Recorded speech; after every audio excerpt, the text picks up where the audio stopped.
भारतीय संस्कृति में कृषि को जो है सबसे उत्तम माना जाता है, लेकिन अब गांव में बहुतायत लोग शहर की ओर पलायन कर रहे हैं। दूसरा कार्य व्यापार और सबसे जघन्य नौकरी को माना जाता है। लेकिन समय की बलिहारी है, सब लोग नौकरी की ओर भाग रहे हैं। नौकरी करने वालों के लिए कन्या को देना सबसे प्रथम प्रायोरिटी मानते हैं। तो कई बार जो है व्यापारी वर्ग भी जो है नहीं चाहते हुए नौकरी के क्षेत्र में उतरता है। लेकिन अपन देखें तो नौकरी जिसमें कि कोई जहाँ गवर्नमेंट सर्विस होती है उसमें तो उसको जो क्षेत्र दिया जाता है वहाँ पर उसका पूरा अधिकार होता है, वो एक अलग हो गया। लेकिन प्राइवेट इंडस्ट्रीज़ में जो कार्य करते हैं उन लोगों के लिए शब्द कह रहा है नौकर, तो उनको नौकर चुकाना पड़ते, नो टैक्स देना पड़ते। लगता जरूर है कि अपने को उधर से बहुत मिल रहा है, लेकिन वास्तव में अपन ही उनको बहुत कुछ देते हैं। सबसे पहला जहाँ कार्य करने वाले देते हैं वो अपना तन देते हैं। ऐसा उनसे कार्य कराया जाता है, पूरा शरीर निचोड़ लेते हैं। जहाँ आजकल सॉफ्टवेयर इंडस्ट्री में जो काम कर रहे हैं उनको देखते हैं, उनकी उंगलियों में, उनकी कमर में, उनकी आँखों में, उनकी गर्दन में सब प्रकार की जो है व्याधियाँ उत्पन्न होने लगी हैं। तो लगता ऐसा है कि अपन कमा रहे हैं, लेकिन अपना पूरा शरीर उनको देना पड़ता है। दूसरा, धन कमाने के लिए सर्विस करते हैं, लेकिन अपने को जितना मिलता है उससे कई गुना ज़्यादा जो है जो सर्विस दे रहा है, सर्विस प्रोवाइडर है, वो अपने से धन कमाता है। तो धन अपन उनके माध्यम से प्राप्त करते हैं, वो एक केवल भाग रहता है, बहु भाग तो वो आपके माध्यम से कमाता है। तो आप इसका मतलब है उनको धन भी देते हैं। तीसरा, कर जो चुकाते हैं वो धर्म का होता है। धर्म का पालन करना सर्विस करने वालों के लिए अधिकतर जो ऐसा होता है कि बहुत मुश्किल होता है, बहुत बिरले लोग ही वहां पर रह करके धर्म कर पाते हैं। चौथा कर जिसको कुलाचार कहते हैं, कुलाचार जैसे रात्रि भोजन का त्याग आदि, ये कुलाचार कहलाता है आपका। इनका पालन करना भी सर्विस करने वालों को असंभव जैसा हो जाता है। पांचवा कर जो देना पड़ता है वो अपने सुख को छोड़ना पड़ता है। जहां व्यापार करने वाले अपनी दुकान के, अपने प्रतिष्ठान के मालिक होते हैं, अपने सुख के लिए भी जो है वहाँ पर प्रयास कर सकते हैं, लेकिन जो सर्विस करने वाला है उसके लिए बहुत कुछ इनका जो है त्याग करना पड़ता है। जहाँ छठे कर के बारे में आता है तो उसको अपनी रुचियों को भी छोड़ना पड़ता है।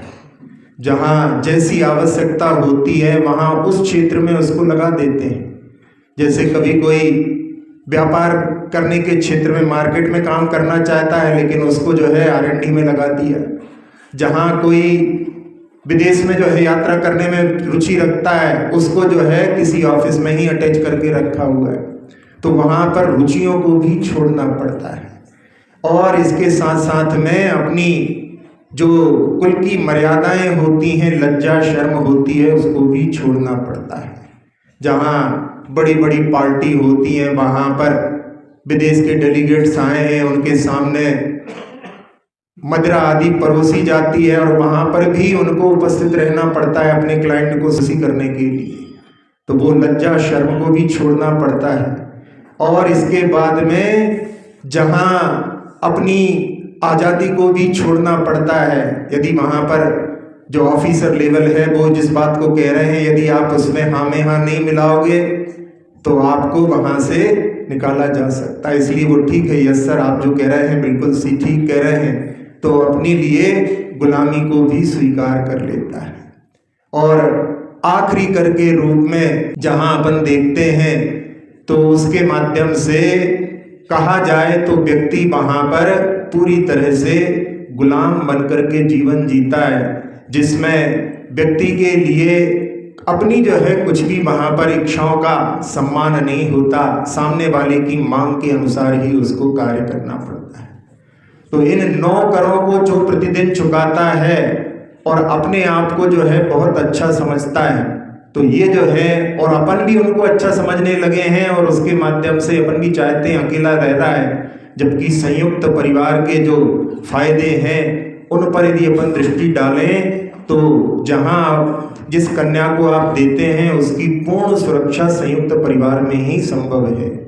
जहाँ अकेले रहते हैं, कौन आकर के मिलता है, कौन कब मिलता है, उसका कोई देखरेख नहीं होता, और जहाँ फिर उसके माध्यम से लोगों के मन में शंकाएं उत्पन्न होने लगती हैं। इसलिए अपने लिए जहाँ कन्या के लिए वर का चयन करना होता है, उसमें अपने लिए इस बात का ध्यान रखना चाहिए कि जहाँ पहला जो है कृषि आजकल नहीं कर सकते, लेकिन आजकल बहुत सारे लोग सर्विस छोड़ करके फिर से पुनः कृषि के क्षेत्र में जहाँ ऑर्गेनिक खेती कर रहे हैं बिना खाद आदि की, वो भी बहुत तरक्की कर रहे हैं। और व्यापार के क्षेत्र में जो लोग लगे हुए हैं, स्वयं जो है केवल नहीं कमाते, दूसरों के लिए भी रोजगार देते हैं। तो ये 2 जो हैं उत्तम है। जहाँ एकांत से अपन नहीं कहते कि नौकरी खराब है, जहाँ बतलाया कि जो गवर्नमेंट सेक्टर में रहते हैं उनका तो जो है प्रशंसनीय होता है, लेकिन प्राइवेट सेक्टर में जो करने वाले होते हैं उनको ये नौकर चुकाना पड़ते हैं। लोग जो है कृषि को जो है समझते हैं ये उत्तम कैसे हो सकता है। कृषि जो है अनाज उत्पन्न करने वाला स्वयं अपनी ही चिंता नहीं करता, सब लोगों का पेट भरे, ये भी उसकी दृष्टि रहती है। इसलिए भारतीय संस्कृति में कृषि को जो है बहुत महत्वपूर्ण माना गया है। धर्म की दृष्टि से भी भले ही ऐसा लगता है कि उसमें हिंसा हो रही है, लेकिन उसमें जो हिंसा हो रही है वो वहाँ पर जो जानबूझ करके संकल्प हिंसा नहीं करता और उसके परिणाम बहुत निर्मल रहते हैं। आचार्य शांति सागर जी महाराज कहते थे कि जो कृषक है उसके परिणाम बहुत निर्मल होते हैं। दुकान वाला तो यहाँ पर बैठा रहता है और मन में सामने वाली दुकान पर कोई ग्राहक चला जाए तो उसके मन में बहुत जो है क्लेश संक्लेश उत्पन्न होता है, लेकिन ऐसा संक्लेश जो है कृषक के लिए नहीं होता।